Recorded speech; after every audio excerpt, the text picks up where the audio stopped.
Yo guys, Mr. Schiff coming to you live from Lugano, Switzerland, Schiff Academy. Today we're studying every high school geometry student's least favorite thing, proofs. We're going to kick it off, talk about what a proof is, how we use it, why we use it. So proofs. Proof, we're not looking for an answer. Proofs, we're actually usually given the answer. We're looking for how we get to that answer. So, much like in a trial case, we are giving reasons for the statements which we make. We're providing evidence.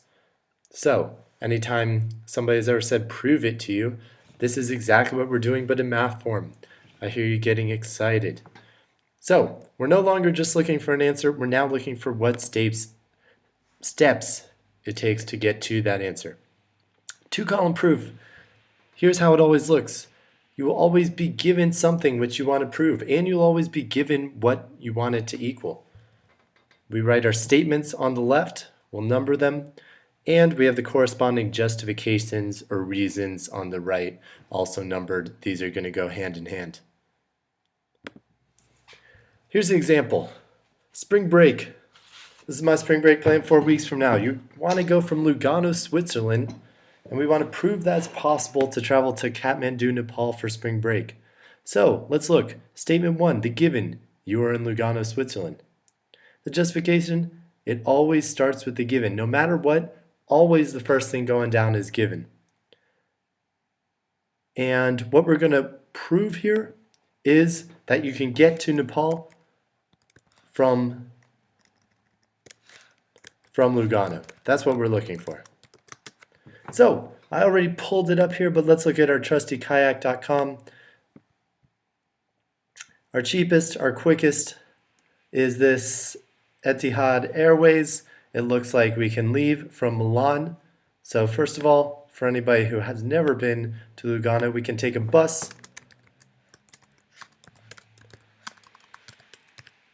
Lugano to Milan.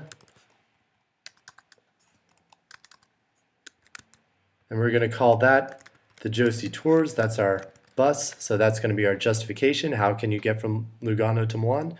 Well, the Josie Tours bus, of course. And then, if we look here, we can't get there directly, but we can take a flight from Milan to Abu Dhabi, flight 82. From Abu Dhabi, we can get to Nepal, flight 292.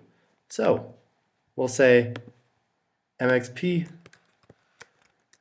to Abu Dhabi,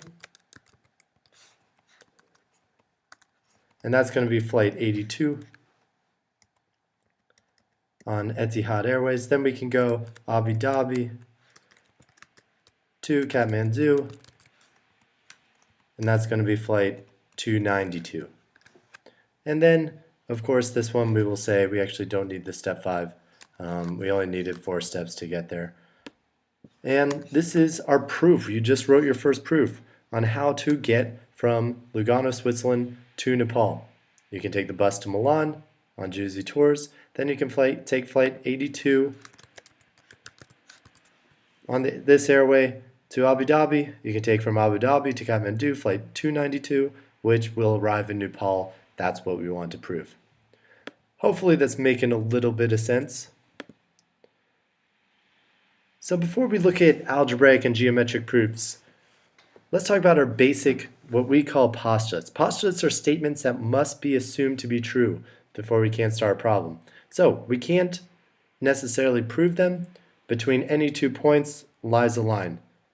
Yeah, you can show that on paper. You can't necessarily use something else to prove it.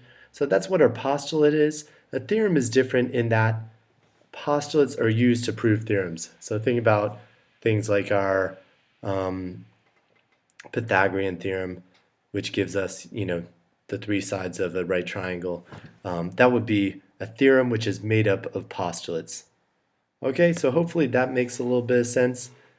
Our postulates continued. Here are the major ones. We have our addition property of equality. If a number is added to 2 equal numbers, so if A equals C, the same number added to both sides, so plus B here, then the sums are equal. We have the same thing with the subtraction property. If the same number is subtracted from 2 equal numbers, then the differences are equal.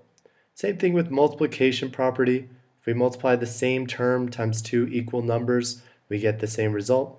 And division property, you could have guessed it. So those are our four basic postulates. Again, we're assuming these to be true, which makes them not theorems. Our next ones, these ones we are going to see a lot of. First of all, the reflexive property. Any number is equal to itself. Sounds simple? Yeah, it is. So here we just say if you had to use something like A equals A, that would be the reflexive property. Substitution property. If values are equal, so if A equals B, then one value may be substituted for the other. If A equals B and B equals C, then A equals C. So, if Mr. Schiff's age equals Mr. Schwartz's age, and Mr. Schwartz's age equals Mr. Locke's age, you'd say Mr. Schiff and Mr. Locke have the same age, right? Okay, last one, distributed property. If an expression is in the form of A brackets B plus C, we can just distribute that. That's one of our basic algebraic steps, AB plus AC. Aight, moving along. Okay, given that 3x plus 8 equals 29, prove x equals 7. Here's our proof number 1. This is algebraic, not geometric, but we can still do it. So, I already wrote down, first step, always write the given. 3x plus 8 equals 29.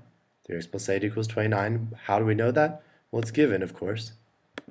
So, our step number 2 to solve this, we're going to subtract 8 from both sides, of course. Order of operations. 3x equals 21. What property is that? If you said the subtraction property of equality, you are absolutely correct. Congratulations. Okay, next up, how are we going to isolate x? Well, very easily. We just divide it by our coefficient, which was 3, and we get the division property, which we also proved what we want to in our statement. So x equals 7 according to the division property. Alright, homies, that's it for Schiff Academy. We out. Khann Academy, so 2008. Schiff Academy, so 2000 late. I hope you do well with your homework. I'll see you guys on the flip side. Peace.